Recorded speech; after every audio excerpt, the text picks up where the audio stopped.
Now the serpent was more subtle than any other wild creature that the Lord God had made. He said to the woman, did God say you shall not eat of any of the trees of the garden? Now our first mistake usually in Genesis is we get in there and we say, okay, Adam and Eve, they're not real bright. You know, like they should, okay, it's a snake.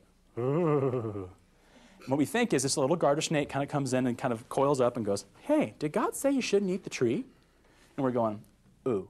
What we have to understand is if we actually went back, okay, because we're reading translations of translations of translations when we read our Bible. We went back to the original Hebrew. The word is nahash. Nahash. What that means is not a little garter snake. Okay, the actual Hebrew word is a large leviathan, like a sea creature, kind of dragon, a large looming, very forbidding creature. Okay, a big, forbidding creature that's very threatening. That's what the serpent really is. And notice what he does. He says he's more subtle than God's creatures. He doesn't deny God's existence because he can't do that. So what he does is he places doubt in their heart. Did God really say? And what does that start to sound like?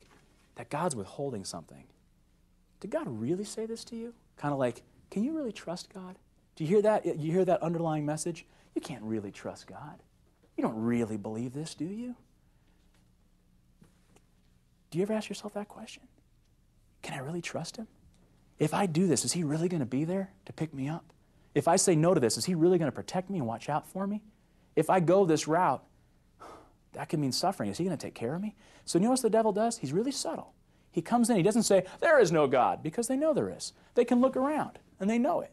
They've had the experience of God. You've had experiences of God. So when the devil comes into your own life, he's not going to say to you, there is no God, because he can't. But he is going to say to you, did God really say that? Do you think you can really trust God? You don't have to do it this way. You don't have to do it the way that God told you. You can do it this way. And if you do it this way, immediate gratification. You do it this way, you'll have what you want, and you'll have it sooner. And as we move on, you hear this lie of Satan, and it becomes bigger. And the serpent says, she says, we shall not eat of the fruit of the tree which is in the middle of the garden, neither shall we touch it, or you will die. But the serpent said to the woman, you will not die.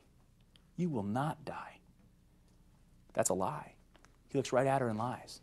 You know, and actually some scholars even advance this notion, that when he says, you won't die if you eat it, some scholars think that when he said that, if you go back to the Hebrew, what he was really saying was, no, you won't die if you eat it, but if you don't eat it, you are dead.